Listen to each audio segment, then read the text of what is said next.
Welcome to Retail on the Go, where we explore the dynamic world of self-service commerce, presented by Cantaloupe, helping the world buy it and go.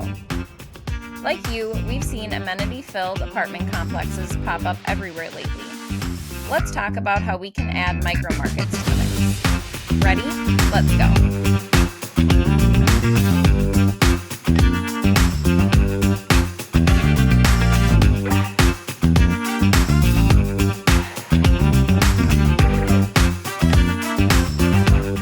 Welcome back to Retail on the Go podcast. This is episode number 6, Communal Cravings, Micro Markets, and Apartment Buildings.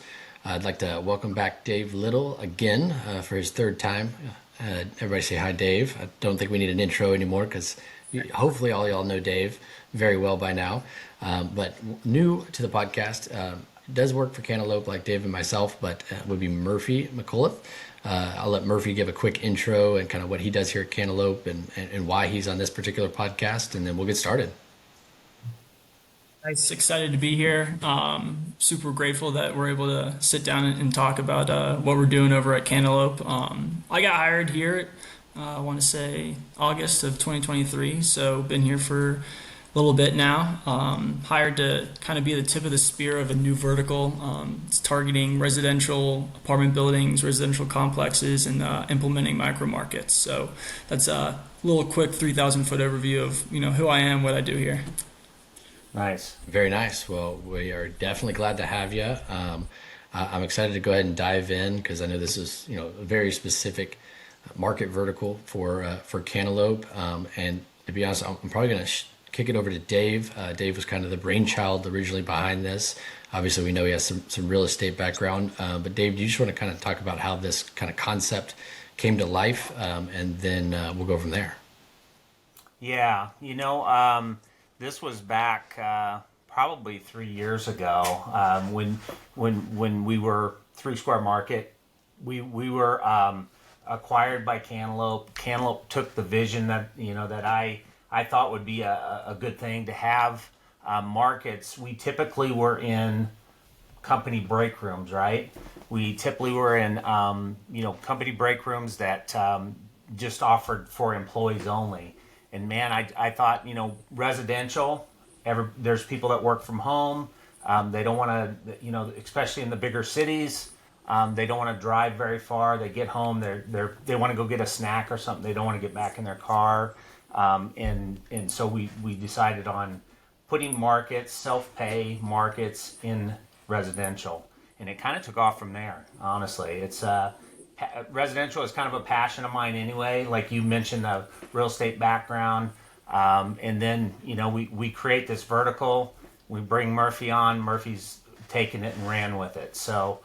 Murphy, I would love for you to add to that what you've seen in the last few months that you've done with that, but it's taken off for sure. Yeah, it's been pretty awesome. Started here, pretty much at ground zero, right? I mean, except for a few properties here and there that you kind of laid the brickwork for. But been super successful. Trying to gain traction within the space. Talking to property managers, regional managers, all the way up to VPs and C-suite level people, and trying to bring what you thought of to life. Right? There's so much opportunity out there in the market. There's a crazy amount of multifamily housing units going into the market every day. Everyone's trying to create a competitive edge over their neighbor, and also just trying to create a better living experience for their tenants and residents. So it's been quite a learning experience, but it's also been super, super exciting. Yeah. Very nice. Well, Dave, I was just going to say, I was just going to, yeah, go ahead. I was just going to add a couple things to that. I mean, it's like what Murphy just said is typically that's where it's at is, people that they expect more, like if they're paying a higher rent, they expect to have more amenities, and this is just another one of those amenities.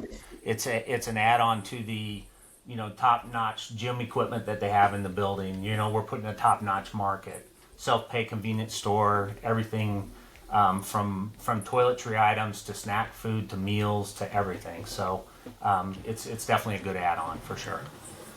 absolutely. Obviously, I've talked plenty about this with both of you, together and separately. Not on the podcast, but I remember the first time I ever heard Dave talk about the residential concept. The two things that came to mind were, one, man, they can't stop building apartment complexes, and like if I had the choice between an apartment complex or high rise or whatever it is that had a market and one that didn't, if it was apples to apples, I'm probably going to go with the one that did, because I also think back to when I was in college and lived in an apartment. Man, how convenient would it have been to just be able to run down, grab something from there, not just a candy bar or chips, but like an actual, like, even if it was a heat 'em up pizza. That would have been fantastic. But I think it's a great concept, and either one of y'all can take this question, probably both of you. But just so everybody knows, obviously most of us are going to say vending, but like, what have apartments done traditionally up until this point? Yeah, Murphy, go ahead, and I'll add too. So, what I've kind of seen is, you guys kind of mentioned it too, is that they're focused on gyms, they're focused on creating, laundry services, or even, kitchenettes, providing some type of, greater living experience. But no one has kind of thought about the micro market piece of it yet. And like you kind of nailed it as well. You see vending machines, but you're also starting to see the movement away from the vending machines for a number of reasons. It doesn't look the best, the aesthetic of it. A lot of these, property management companies, owner operators, they want to have a theme surrounding the apartment, and they want to make sure everything that's going into the apartment matches that theme, matches that aesthetic.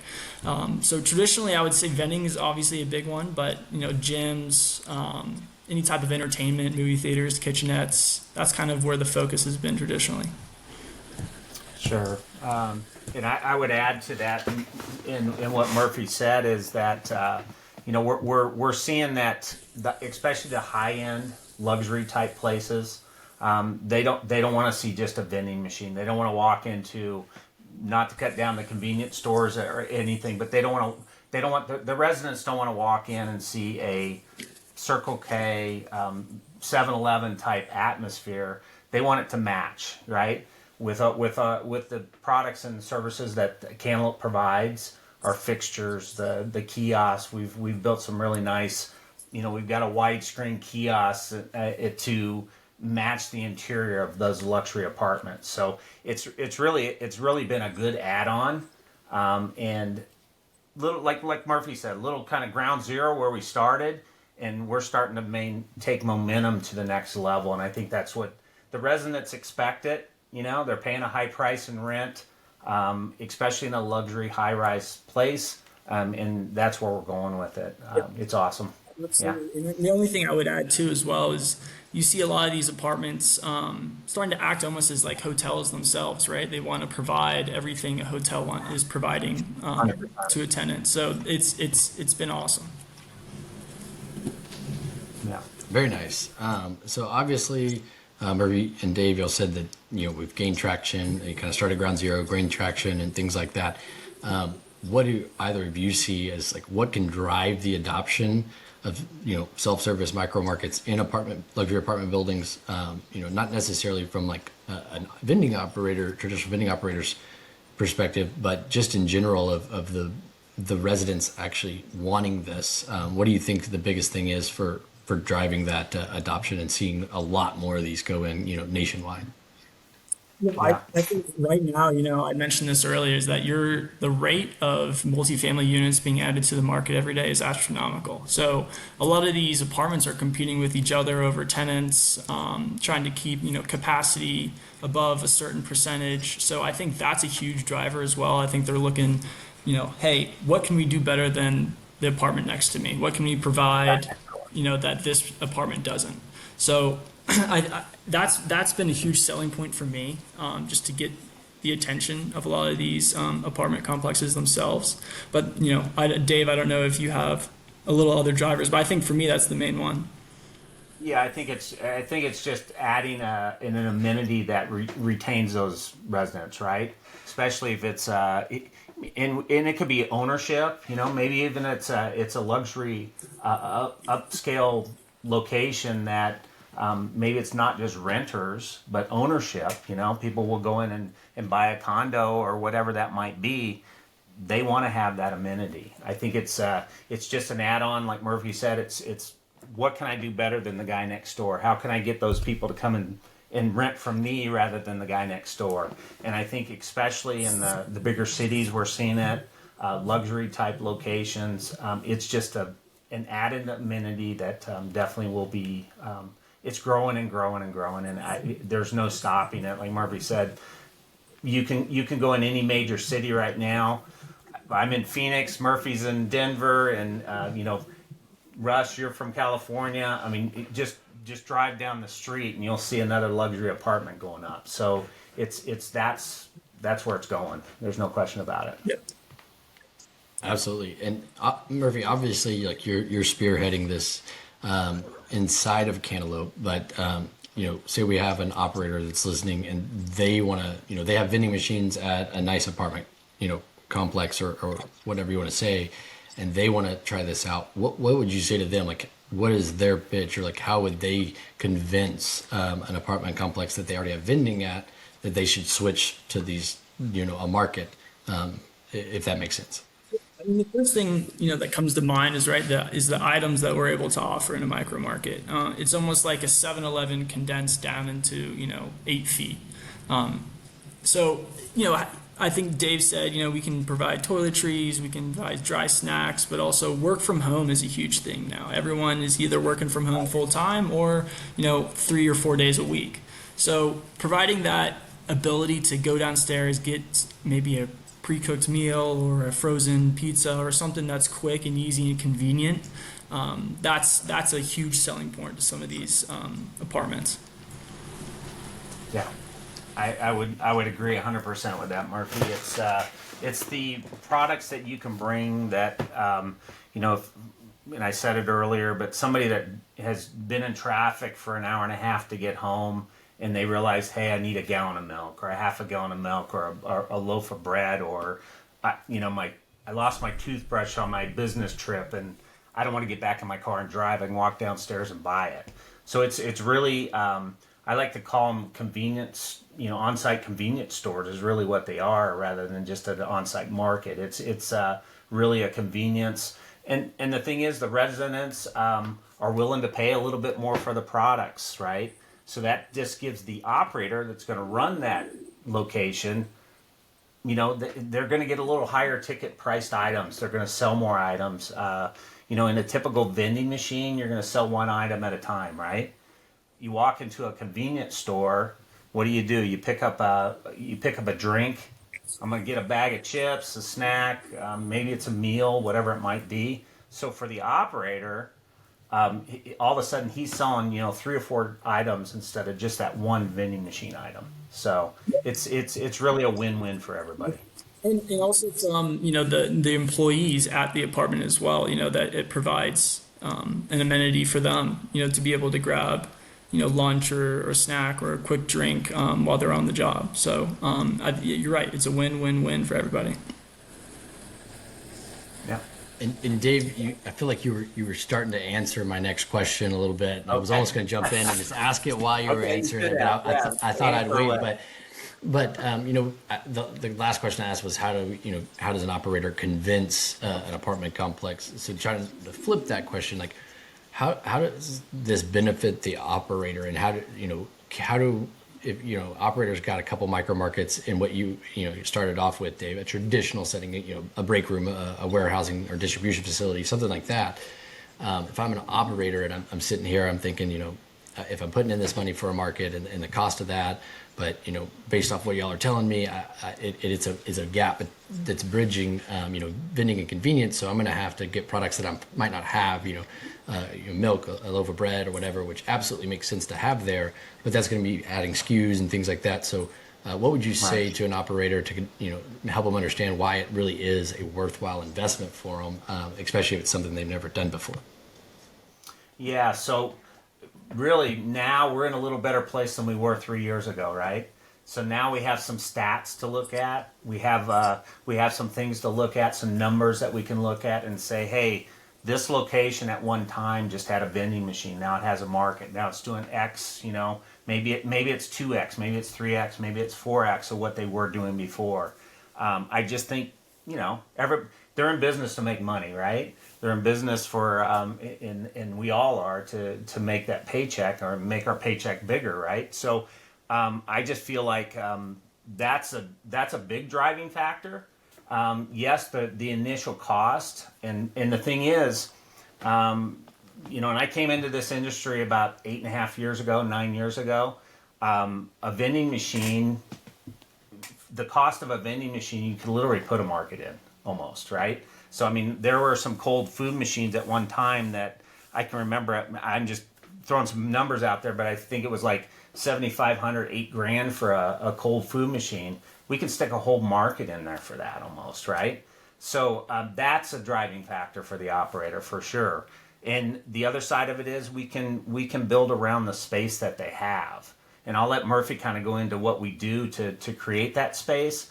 But we can definitely take whatever the location gives us, we can take a small space. Maybe it's only 8 feet, 7 feet, whatever that might be. We also have some that are 20 feet that we can use, or a room that we can use.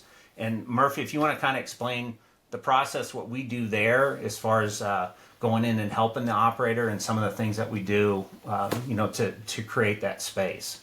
And Murphy, real quick, before you answer that, because this is a part of that, when you get to a space, what space in an apartment complex does this most commonly go in? Like, I think about an apartment complex, I've got my key fob and I got to go to the gym. Depending on the setup, it might be a separate building, but most of the time it's just somewhere like a hotel is. So, I guess the first part would be, where does this typically go in an apartment? And then, like Dave said, what does it look like creating that market or space for the location and the operator? Ideal situation is, you catch some of these apartments in construction or pre-development, right? When they're trying to build the apartment actually around or have a dedicated space for the micro market. Obviously, right now, a lot of the traction is coming from placing one there in an already existing apartment. A couple of the best locations would be high traffic areas, right? Lobby, community lounges, amenity floors, something like that, where there's a lot of people coming in and out. Everyone gets to see it at some point. If you're headed to the pool or headed to do anything, print something from downstairs, etc. And then also, there's also some operators out there who like a lock and key, right? Having a dedicated room where only tenants with fobs can get in and out.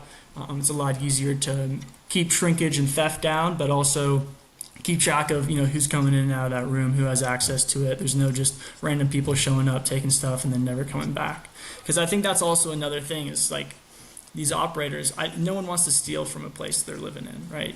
No one wants to do that. So just having limited access, but also trying to keep it as high traffic as possible is the most ideal location within a building.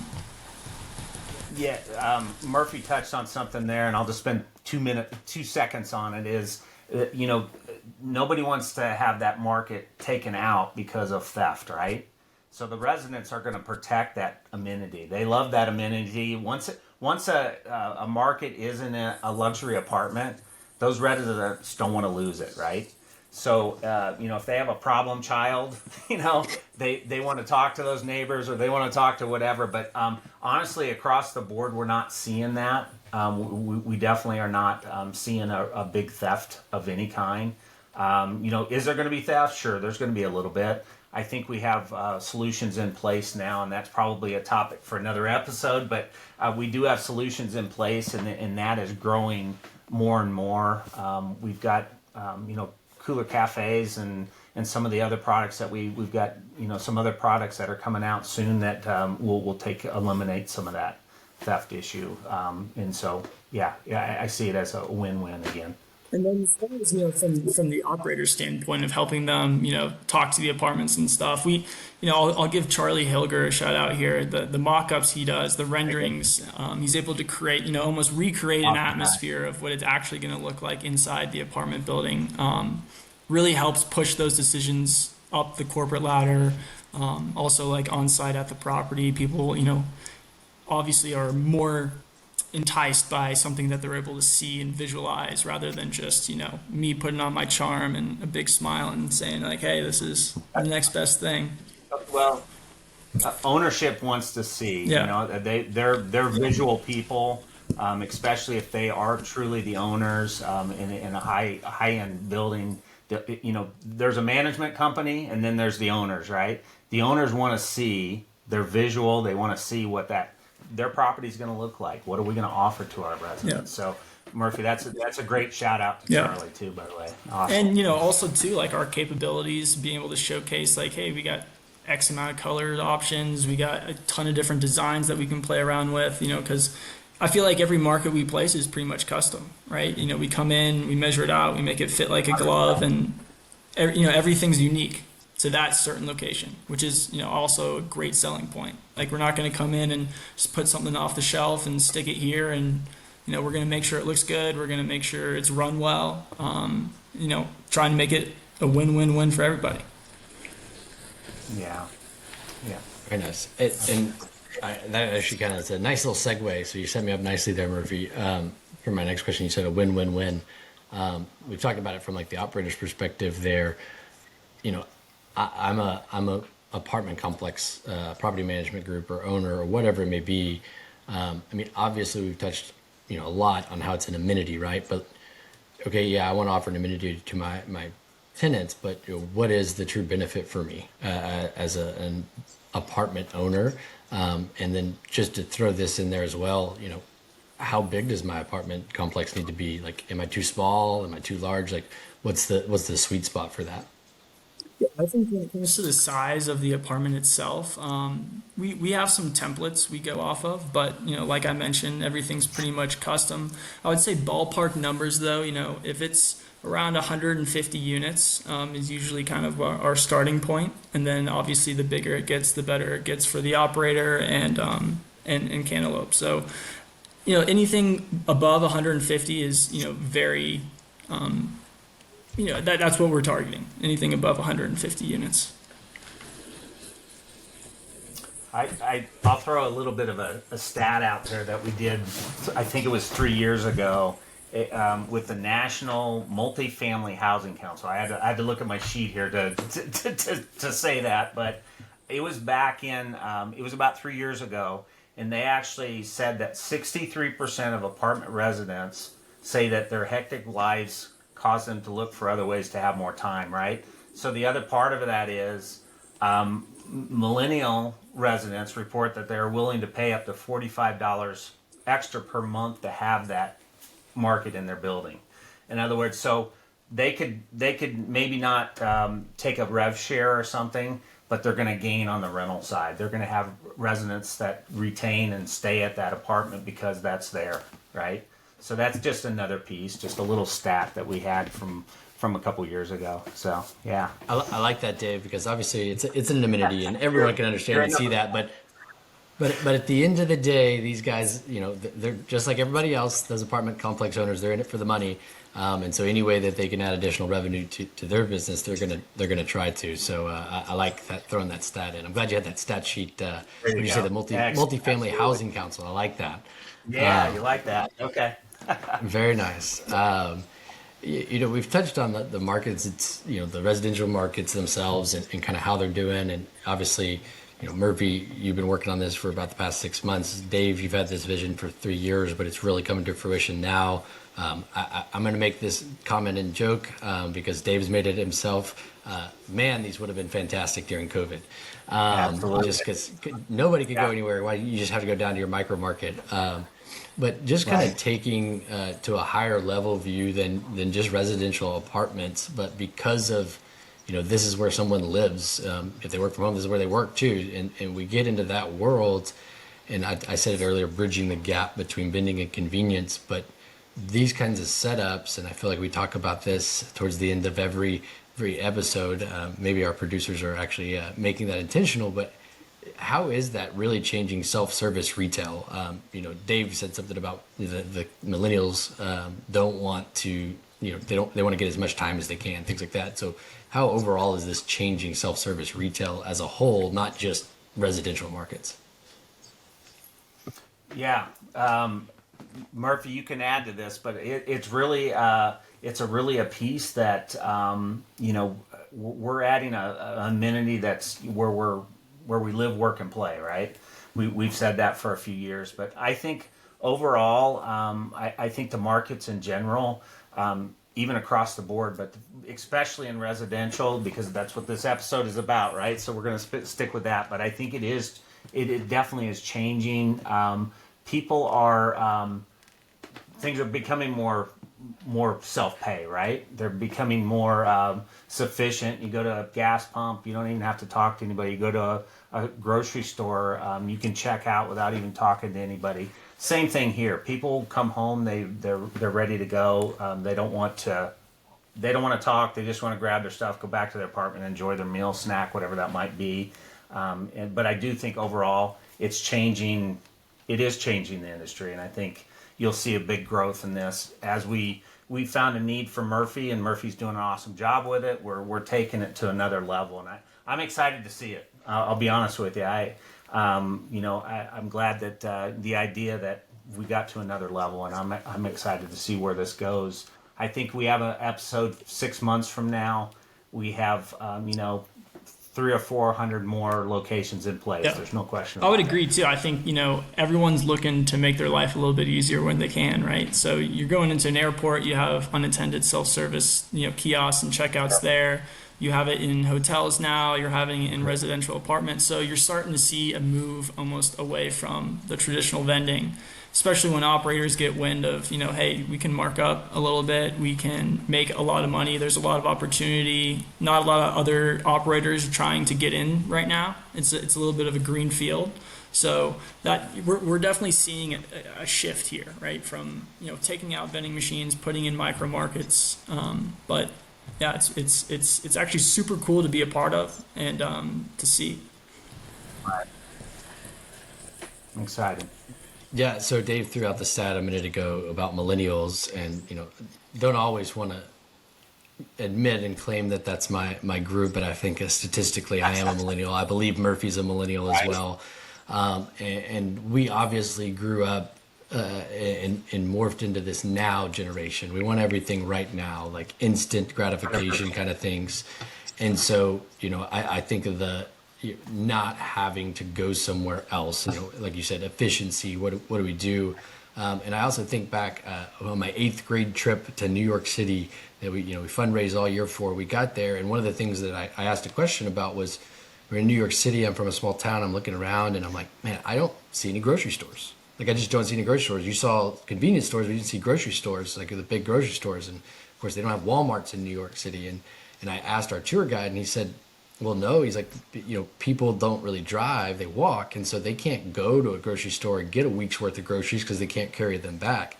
They typically go and get that day, maybe 2 days worth of stuff, but they can't carry things back. And I think of that concept, like these in a very large metropolitan area like New York City, where there really aren't those, even grocery stores. We talked about bridging the gap between vending and convenience. Now we can even step over into grocery stores, because now people aren't even going to have to leave their, the place they live to carry all that stuff back. It just something that popped into my head as we talk about how this is completely changing. You said it too, Dave. Everywhere we go, it's self-service. Before long, we always joke we're going to be cooking our own food, but it's just the world we live in, and of course, Cantaloupe's a big part of the technology part of that, and so it's fun, it's exciting. I'm excited to see how everything changes over the next 3, 4, 5 years. But yeah, I think it's going to be great. Well, I think too, we've talked a lot. Obviously, this episode is on residential, but when we talk residential, we're talking about healthcare facilities, different types of residential, not just luxury apartments. But there's a need for it across. And Dave, do you mind kind of actually touching on that a minute? That's something that obviously I know you've been involved in before, but I wasn't thinking until you said that. You said a different type of residential. Could you dive into that more? I think you're referring to like senior living facilities, things like that. Senior living facilities. I'm here in Phoenix, and we've got several that are especially in the Warm Belt, Florida, Georgia, across California. senior living facilities are huge, right? I mean, and that's residential. I mean, the ones that are here in Phoenix, I've got one real close to my house here that an operator's running.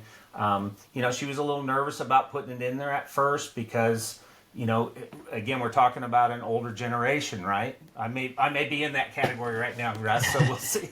But they, she was concerned that they wouldn't be able to use the self pay, wouldn't be able to use the kiosk. She was completely wrong. I mean, they love it, and it's probably one of her better markets that she has in that senior living facility. So I mean, there's all types of residential that we can go into. It may be, I mean, there's student housing. You think about student housing. Murphy, you can name them off too. I mean, it's just I think we're just at the tip of the iceberg absolutely. right now. And even you mentioned having senior living communities being afraid to learn how to use it. And that's another thing is like our products here at Cantaloupe and have been unbelievable, right? The Go Max 46 inches, completely ADA compliant. We're basically able to come in and just completely take care of people's needs and necessities, right?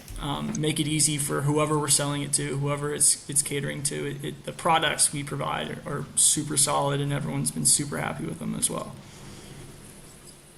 Yeah, very user friendly. I mean, there's no question about it. So, yep. Very nice. Well, guys, I've enjoyed this conversation for sure. Obviously, I've had conversations with you guys, but to be able to actually have a very specific conversation about it for all of our listeners and operators out there is definitely fun. I've been looking forward to this episode for sure. Before we sign off and tell everybody bye and talk to them the next episode, is there anything else you guys want to share about residential markets before we leave? Yeah, we had a good conversation. I enjoyed it. I just think that ask around. You know what I mean? Like check around and see if there's some opportunities. Maybe some of our listeners are living in a luxury apartment that doesn't have a market. Reach out to us. We're happy to. Russ or Murphy would be happy to give you a call and explain what we do and go from there. But yeah, I like I said, I'm excited to see this go to the next level. I think it's just another ad that Cantaloupe offers our operators. Another avenue to go down. And like Murphy had said, we've got the products to back up what we're doing here, and I think it's going to be a great ride for the next indefinitely, right? Absolutely. That's what I think. Last thing I'll say too as well is just I don't think these are going anywhere. I think it's only going to grow. If you have friends or know somebody who has a micro market in their apartment building, I would bet $1 million that they're not asking to get rid of it, right?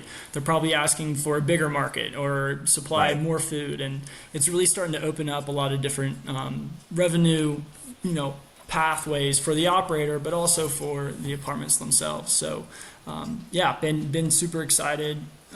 Love the conversation we've had here, and looking forward to what's next. Looking forward to scaling this up a bit. 100%. Very nice. Well, guys, thank y'all both for your time. Murphy, I know this is your first time on. Did a great job. Enjoyed the conversation. Dave, thanks again for the third time. So everybody's getting used to talking with Dave. I think we'll talk to him again before the season's over. But we again appreciate the time, guys. And for everybody listening, thank you so much for joining us for this episode of Retail on the Go. As always, be sure to follow us and subscribe to the podcast. Follow us on Instagram at Retail on the Go, TikTok at cantaloupe.inc for different content and news updates. Marketing team does a fantastic job. But then make sure, again, join us for the next episode. We're going to be discussing warehouse management and how software can play just such a critical role in that from a financial aspect and an efficiency aspect. But this is Retail on the Go. So until next time, guys, we're signing off and we'll talk to you soon. Thank you. Thank you.